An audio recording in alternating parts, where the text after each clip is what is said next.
અને એના દીકરાનો હાથ પકડાવી દીધો. યશોદા કે મારો પકડો, તારો જતો ખરી. પણ ગોપી મને પ્રેમ છે એટલે પોતાના દીકરામાં પણ એને લાલો દેખાયો, એનો આનંદ છે. એક ગોપી સૂઈ ગઈ ખાટલામાં અને ઉપર શિકામાં માટલો.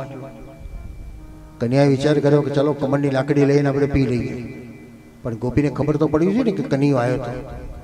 માટલાને એવું લાકડી મારી કે નાનું જ કાણું પડ્યું ને સીધું ટપ ટપ ગોપીના મોઢામાં પડી જાય.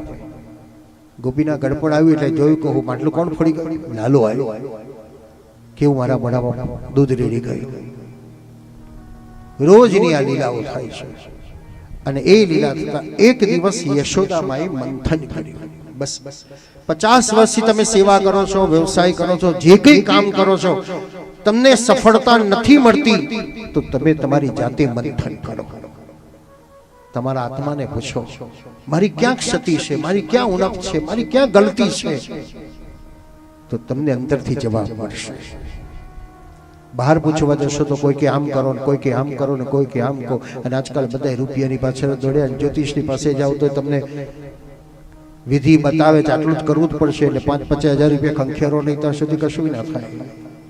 પણ તમારા આત્માને તમે પૂછો ને તેથી તમે જ તમારા ગુરુ બનો અને તમે જ તમારા શિષ્ય બની જાઓ. એક ગુરુએ શિષ્યને કીધું કે બેટા આજની રાત રોકાઈ જાઓ.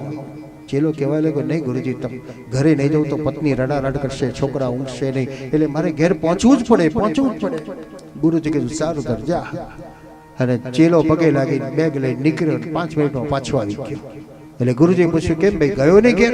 અરે ગુરુજી શું કહું, હું બહાર નીકળ્યો સામે ગધેડો આવ્યો ને એટલે પાછો આવી ગયો.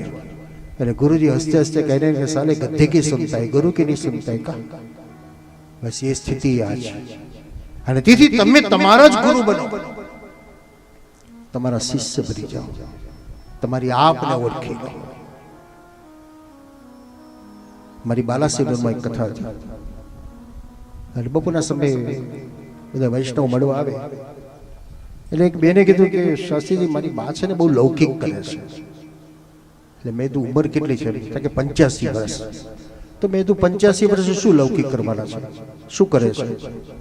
તે બા કહેવાય બહુ કહેવા લાગી, બા મારી બા છે ને ઠાકોરજી સેવા કરતા હોય ને તો ઠાકોરજીને સન્મુખ કટોરીમાં સામગ્રી પધરાવીએ ને તો ધીમે લઈને મોઢા મૂકી દેશે. ઠાકોરજીને ડબ્બામાંથી લઈને મોઢા મૂકી દેશે.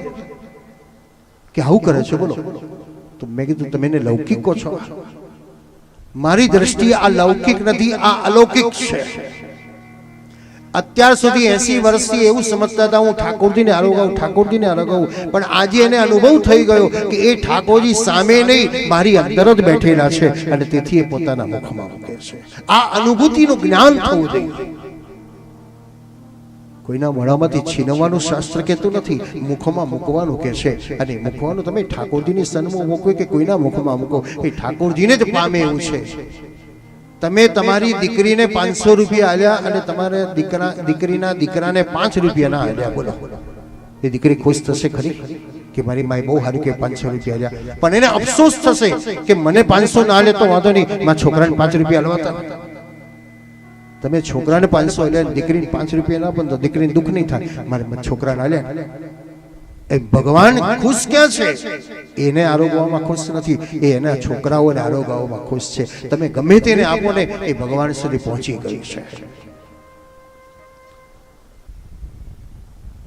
યશોદાએ મંથન કર્યું. એકદા નંદગેહિની કરમાંતરનિયક્તા સો નિર્મમંથ સ્વયં દધી એકમ પરમાત્મનમ દદતિ ઇતિ એકદા.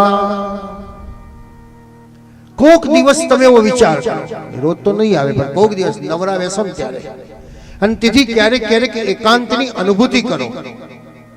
એકાંતમાં તમારું મંથન કરો, તમારું રિસર્ચ કરો, તમારી ડીપમાં જાઓ.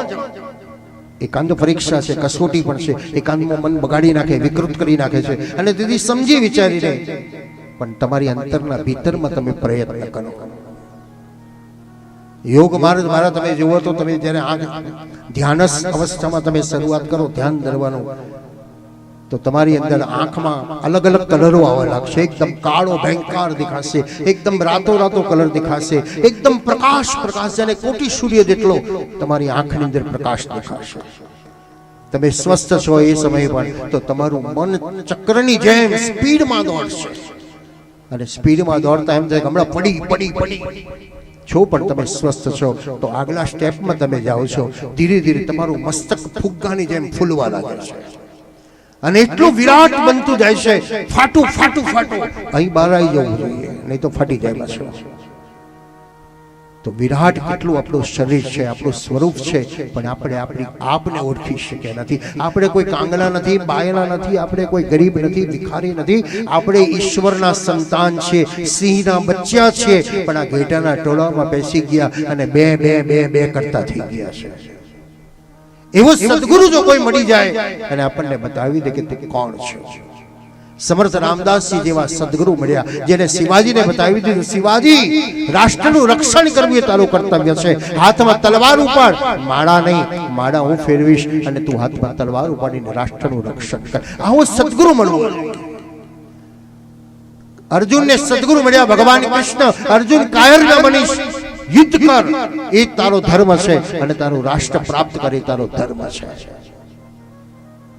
આ અર્જુનને બસ સદગુરુ મળી ગયા. આપણને તો શું કહે છે, બસ માળા કરો, કશું બોલવું નહીં, કશું ચાલવું નહીં, બસ ચંદન બેદરો, જે થવું એ થાય. તો પછી બધું બગડવાનું, બધું સડોદ આવી જવાનું. બચાવવું એ બાપનું કર્તવ્ય છે. અને તેથી સ્વાસ્યમેવ ધર્મ, મારો ધર્મ શું છે એ સમજવાની જરૂર છે.